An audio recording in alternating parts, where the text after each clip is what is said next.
Hey, come see me do live stand-up in Rutherford, New Jersey, Minneapolis, Minnesota, Ontario, California, Davenport, Iowa, and Las Vegas. Go to jimmydore.com for a link for tickets.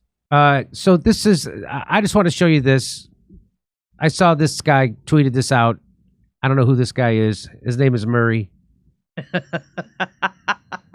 But I thought he made some good points.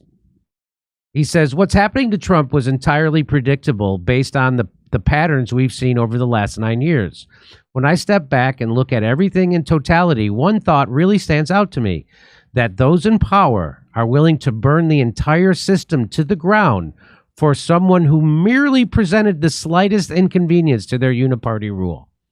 Imagine if Trump had actually been a legitimate conservative and tried to dismantle or radically reform the CIA, the FBI, the Department of Justice, the NSA, the FDA, the CDC, the Department of Education, enact entitlement reform, supported an audit of the Federal Reserve, brought the troops home, closed some of our military bases overseas, vetoed corporate bailouts, vetoed bank bailouts, pardoned Julian Assange and Edward Snowden, or used the justice system to legally prosecute rampant government corruption on both sides of the aisle. Imagine if he actually did any of that stuff, because that's the things that people think he's going to do. He had 4 years. He did none of it.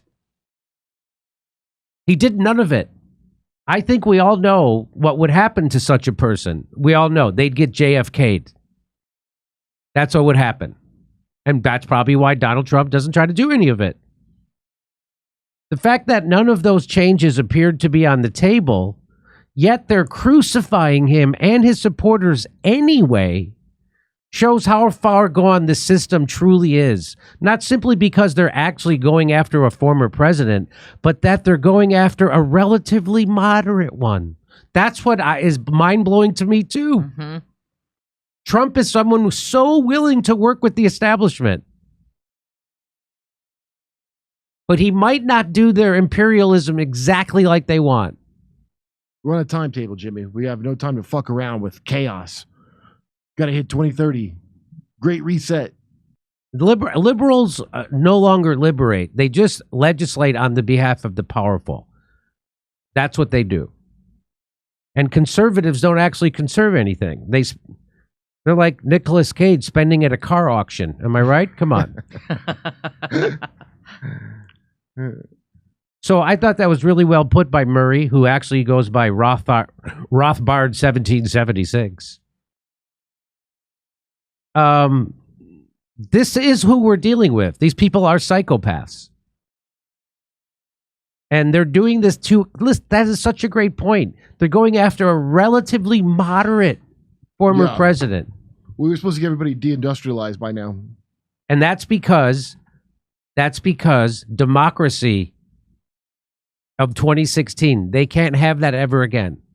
They can't actually let the people choose who's going to be president. That's what this is about. That was a mistake, by the way, installing Trump as her enemy, as her bad guy. They're the ones who picked Trump to run. It blew up in their dumb face. That's right. You got to be punished. You come see me on tour in Rutherford, New Jersey, Minneapolis, Minnesota, Ontario, California, Las Vegas, Davenport, Iowa, Chicago, Illinois. We're doing a live panel video show, special surprise guests on that show, and Grand Rapids, Michigan. Go to jimmydore.com for a link for tickets, and make sure you go to Jimmy Dore because they don't want to buy it from a second reseller.